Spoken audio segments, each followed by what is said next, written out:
The #1 technique that top disco artists like Purple Disco Machine, House of Prayers, and Dombresky use to craft groovy and soulful drums will change the way you produce your drums forever. So in this video, we're going to make disco house drums by reverse engineering House of Prayers' song All Night. But get this, we're going to see if we can do this in under 30 minutes to spend less time overthinking and more time creating by following the 80-20 rule of drum production. What you're listening to is the finished song we'll be breaking down today.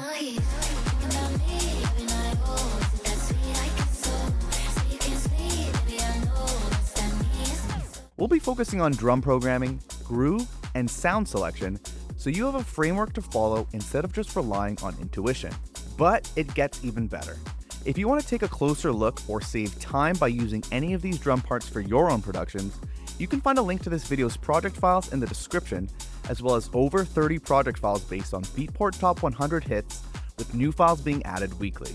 Because having produced music for over 15 years, reverse engineering drums in this way is easily the fastest and most accurate way I've come across to move away from boring, repetitive, and mechanical drum loops and closer to what you hear in chart-topping tracks. The first secret is to drag the song you want your drums to sound like into your project so you can flick between that reference and what you are working on. The most efficient way is to focus on one drum layer at a time, first focusing on the pattern, then the sound selection, and finally the volume. But this reference track preparation is only the first part of this. The real magic is in the how and why we'll be choosing our sounds and writing our drum parts. So let's jump into Ableton right now to show you how you can easily replicate the sound, quality, and groove of your favorite music's drum tracks by harnessing the epic power of the 80-20 rule. The idea here is, as I'm building out, I'll be flicking back and forth between the reference and what I'm building, looking for three things. The first thing is the pattern, the second thing is the sound selection, and then the third thing is the volumes. That's going to be kind of that 80-20 rule there. So the first thing is the kick. So let's have a look and listen to that. Let's turn off all the drums. So as you can see and hear there, it's your classic 4 on the floor drum pattern. So we got the 1, 2, 3, 4. Nothing too crazy going on there. In fact, usually what I have for this and like the snares and the open hat is the template that I have will automatically have these MIDI clips set in, so I don't have to actually punch in these individual notes. That's a nice little tip there. If you want to check out more, this one here, Pro Ableton Template 12, for easily finishing songs faster, that'll show you a little bit more of how and why I set that up. But that's a look at the pattern there. The next thing would be the sound selection. In this case, what I've done is I've extracted the kick drum from the actual reference track. So the idea here is you want to jump over to maybe the intro or the outro, and you can find a slice where the kick is playing by itself, cut it out, and drag it into a rack like this. And this is a little thing I created called an R-kick rack, and it allows you to kind of extract and isolate the kick out a little bit nicer so that you can then either use that kick by itself extracted right from the reference, or you can like right click on it and do show similar files, which will show you sounds that are similar to the kick that you extracted, which can be really nice because you get more pro quality kick sample from your library as opposed to something that's been taken. In this instance, I preferred the actual kick that I grabbed right from the reference track. And again, if you want to learn a little bit more about how to do that in detail, the video you're going to want to check out is the Better Systems to Steal Kick Samples from Pro Artists. So again, it's on the project file page here as well as in that YouTube playlist. So that covers the pattern and the sound selection. Any other processing there is add a little bit of drum bus, adding a little bit of saturation. I do like adding in this little bit of boom. So if we listen to it without it, and then with it, it adds just a little bit of that like lower end subbiness, which I think particularly could be nice when you're taking it from a track like this. You're kind of extracting it or stealing it from a reference track. You can add a bit more body to the kick sample there. Nothing else going on EQ8 here. I just have this set up where you can see there's a little bit of automation. This is just going to remove the low end more as an arrangement trick throughout the song, almost like a DJ pulling out the lows. So it's not really part of the overall sound. And then just a little bit of K-clip here. Just something I do as more of a mixing thing, which we'll cover a little bit in later. Other than that, the main thing is just to flick back and forth between the reference, like how I show you in that other video tutorial. And just try to get the volumes right. The volumes and the sound selection and the pattern, that again is going to be that 80-20 rule, that thing that's going to get you there for 20% of the effort. It's going to get 80% of the result. It's pretty crazy how important volume can really be there. With that said, the next thing is to start moving through the rest of the drums. So what I'm going to do is just turn these all off, and we're going to go in order as I built them out. Basically, the way that I do this, and the way I'd recommend, I suppose, you do it as well, is as you're building out each layer, whether it's for drums or anything really, is listen to the reference track, and then whatever you hear to be the most important element that's sticking out the most, nail that one, and then kind of go in that order of most important to least important. So for me, the first thing I was hearing was this open hi-hat. So let's go ahead and have a look and listen to that.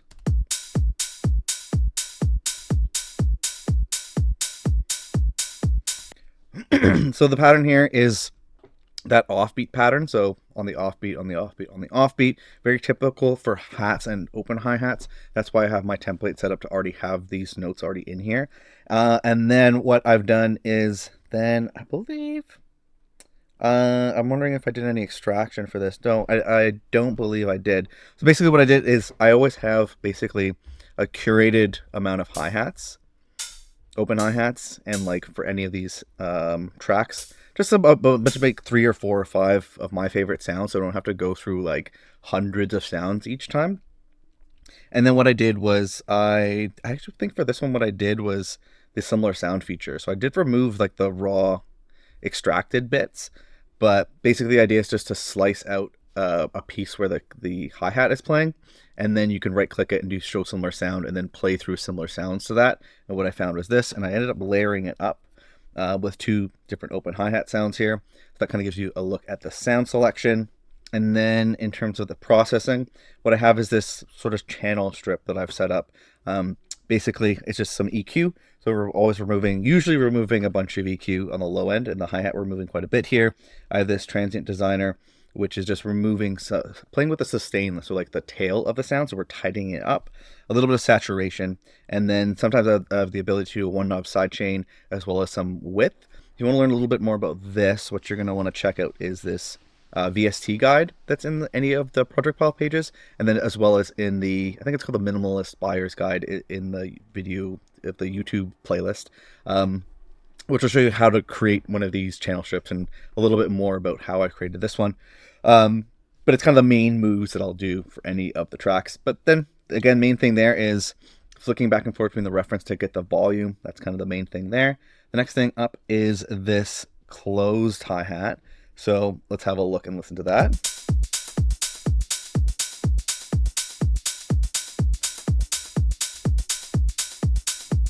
So at first it might look a little bit more complicated than it is, but I'm going to show you kind of the trick here. So for this one, the first thing I'll do with the closed hi-hat is, what I want you to focus on is this. So you can see here, this is actually how I usually start off my closed hi-hats. They're actually just on the off beats, just like the open hi-hat. And what I'll do is I'll just flick between the samples here by kind of going up and down like this, and then flicking back and forth between what I have and the reference until I find a closed hat that sounds like the reference and also kind of like blends in nicely with the open hi-hat, so it almost sounds like one, and it's just adding a little bit more punch to it. And this way it's useful because it's going to make that open hat sound hit a little harder, and it's also useful as an arrangement trick. This way you can pull out the open hi-hat in certain sections of the song and still have like a driving hat sound, so that it just doesn't disappear completely. The next thing that I'll do in this instance is I was listening to the reference and just kind of trying to catch that like kind of skippity sound. And what I'll usually do is like, it looks a little bit more confusing than it is, but usually, like, for example, we just focus on this first like 2 like bars here. It'll start off like this. I'll just kind of pick one sound, and then later I'll move those hats around into different, so that different samples are playing, as a way to kind of add a bit of humanization and interest. So different hi-hat sounds are playing as opposed to one hi-hat sound all the time, which can sound a little bit more robotic and uninteresting. On top of that, something that I'll usually do is just like that, how I kind of had you focus on like this section here, moving in sections at a time, and then what you can do is duplicate that work over and then make a slight adjustment. So if you see here, but the difference between this and this is like this one here has just been moved down here, and then this one down here has just been moved up here. So it it looks, like I said, more complicated than it is, but the idea is to kind of use your ear to kind of follow the reference track, and then you can just make some slight adjustments, block by block, to make it so that it sounds like the sound is evolving over time and a little bit more human, a little bit more natural, a little bit more interesting to listen to. In terms of any processing for this one, we're just removing a bit of the lows here, removing some of the attack so it's not hitting as hard, removing a little of the sustain so that it's not decaying as long, a little saturation so it's filling out the sound a little bit, and that's pretty much it. The main thing here, again, was to flick back and forth between this sound and the reference, really listening to the hi-hat in that instance, and trying to dial in the sound, the samples, and the volume there. So the next thing is, let's see, okay.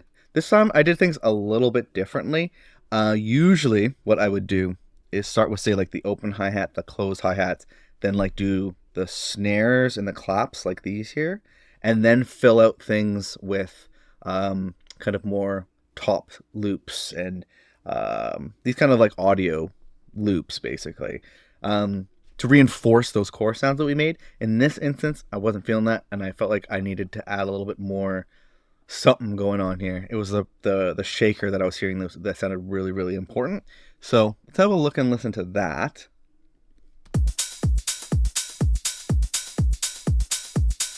I'm going to solo it as well. So pretty subtle. What I want to point out is a couple things here. Is when you add like any kind of top loop to your drums, one nice thing to do is, if you have it's set to beats and transients, if you have it so that you switch it so it's this right arrow pointing to the right, you can dial back the transients like this, so it kind of tightens up the sound a little bit. I feel like it helps it sound less loose and like unprofessional. It helps it kind of blend in a little bit more with the other core sounds. Other than that, removing a whole ton of the low end. A little bit of the attack is getting removed so that it's kind of not hitting as hard. A little bit of one knob sidechain. I explained how that's just all one knob here in that video that I was talking about. But the idea is to not have to mess about with compressors and routing and all that kind of stuff for sidechain, especially if it's just a 4 on the floor kind of kick. And what this is doing is adding a bit of bounce, making room for the kick, and a little bit of this one knob wider, which is just a free plugin, which I've mapped the core knobs to an Ableton rack to make things quicker and easier to work, mix as you go, and not have to be finding things all the time. It's just everything's all there for you. So that's the idea there. Then the main thing, again, is even with loops, right, what we're doing is picking the loop, flicking back and forth to the reference, and like listening to different loops, trying to find the one that hits the patterns and the sound selection the most, kind of 2 for 1 there, and then just getting that volume dialed in. In this instance, I wanted more shaker, so what we added is this next one. So let's have a look and listen to this. Let's solo it out as well. So it's very similar. It's also like a slightly different vibe of shaker. We're doing similar stuff. We're pulling up the transients a little bit, removing some of the lows, dialing back some of the attack, a little bit of side chain, and then a little bit of width to push it to the left and right, make space for everything in the middle. The next thing I added in was this hi-hat loop. So let's have a look and listen to that.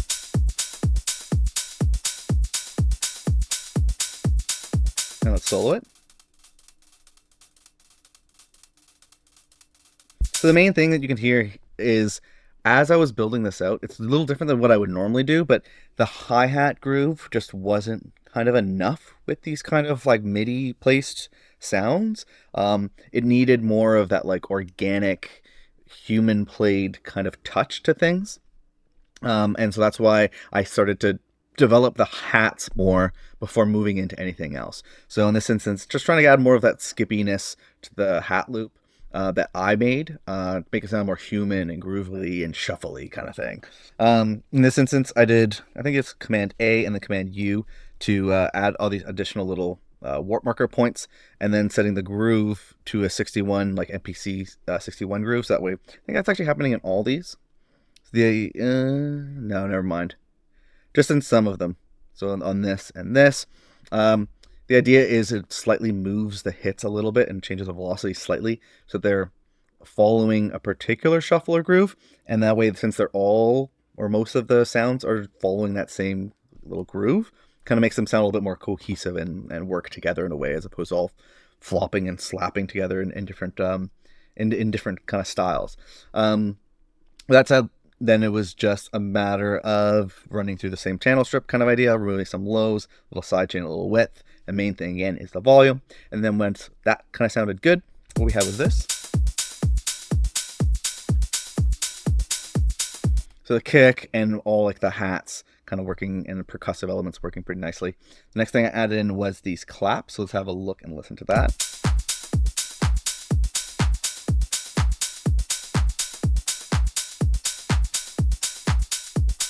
So for this, similar to like the open hi-hat, I have this like little rack of claps that I like to use for most of my tunes and seem to work really well. And it seems like a lot of tunes are using them. So what I'm referencing, it works pretty well. And then I have like the standard clap pattern set up here. So I have a hit. It was this one where it started. So on the 2, the 4, and the 2 and the 4. And something that I usually like to do with the claps is have 2 claps. So you can have like one kind of pen to the left and one pen to the right. But I also like to have it so they're kind of different ones are hitting at different times. I feel like it just adds a little bit of humanization, a little bit of like difference, a little bit of uniqueness. So it sounds like it's less robotic, basically, is the idea there. In terms of any processing, we're just going through the standard channel strip, removing some of the lows, dialing back the attack a little so it's not hitting as hard, dialing in the sustain a ton so it's a tighter clap. I feel like tighter with the drums usually sounds a little bit more professional. It's the style I find to be going for. And then a little bit of saturation to drive it, make it add a bit of grit and make it sound a little bit fuller. And then a little bit of width to push it to the left and right, add some width, stereo width to the sound. And then don't always do this, but I usually tend to do this, is also reinforce any clap with a snare down the middle. So let's have a listen to that. We'll solo a snare. So pretty subtle stuff. Again, it's just on the 2 and the 4, on the 2 and the 4. And I have like a bunch of snares that I usually like to play with here. And then I think in terms of a little bit of processing, we're just removing some of the lows, dialing back the attack a little bit of saturation. And then the main thing is just kind of, I don't think, this is just kind of reinforcing the clap a little bit. So the idea is to just dial in the volume slowly as you're listening to the clap. And kind of hitting that point where it sounds like they're playing together in a nice way, almost like as if it's one sound. The next thing that we got going on is this kind of bongo loop. So let's have a look and listen to that.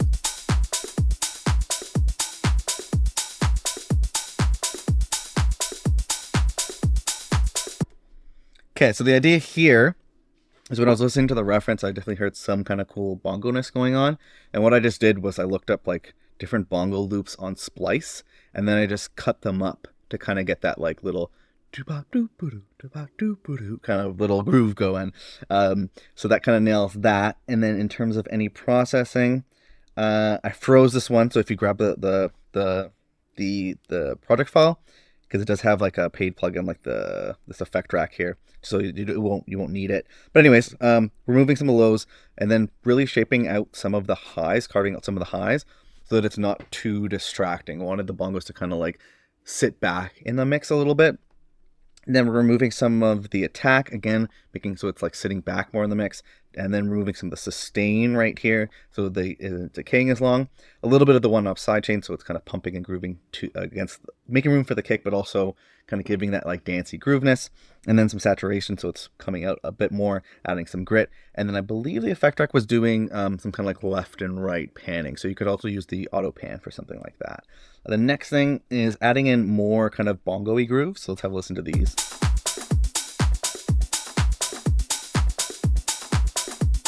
Let's solo it out. Let's play the bongos together. The idea there was to add a bit more bongo-ness, a little bit more kind of like a low-end bongo. Again, just looked up stuff on Splice for this, and then threw it in here. I don't know if we're doing nothing with a groove or anything like that. So it just kind of works. We're moving a bit of low, a little bit of side change, so it's pumping, and then a little bit of width, so it's pushing to the left and the right, making room for stuff in the middle. And then we have some rides that kind of come in and out of the tune. Not super important. Kind of cool stuff there. That's a pretty good look at the drums, so we can move on to the next bit here. This is what it sounds like, I guess, altogether.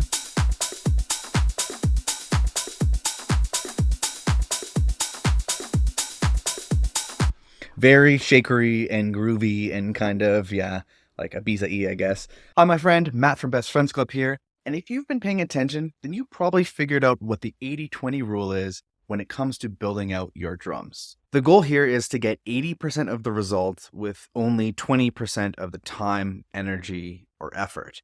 And because the first key to the 80-20 rule for drums is to use a reference track, we're making sure that we're effortlessly hitting 80% of a very professional sounding track. In particular, we focus on nailing the pattern, sound selection, and the volume compared to the reference track so that we keep things fast and focused as we're building out our drums. The second key of the 80-20 rule here is to mix as you go in an extremely streamlined way by only focusing on the volume as well as a simple repeatable channel strip for each track that we're adding to our drums.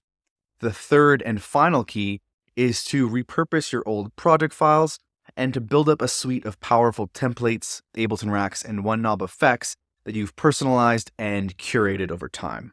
If you'd like to get a head start by downloading all the racks, templates, and all the files that you've seen me use in the Ableton project file for this video, or if you'd just like to take a closer look at any of the techniques or tracks you saw me work on in this video at your own pace, you can find a link to this video's project files on screen now and at the second link that's in the YouTube description. I'm recreating a different song from the Beatport top charts every single week and making the project files available to anyone who wants them. You'll also get access to a private Discord where you can ask me and the community questions, as well as share tracks for feedback. If you or your music are not quite ready for a shot in the arm like that, I've also made you a completely free bundle of templates, samples, and special bonuses that have helped me figure out how to completely finish one new song each and every single week. And you can grab that free Ultimate Song Finishing Toolkit by visiting the first link that's in the YouTube description here. However, if you just feel like staying on YouTube for now, that's totally fine. Save that link for later and check out this playlist of videos where I remake drums from other songs from the Beatport top charts. Or if you want to take what you learned in this video to the next level, definitely check out this video right here.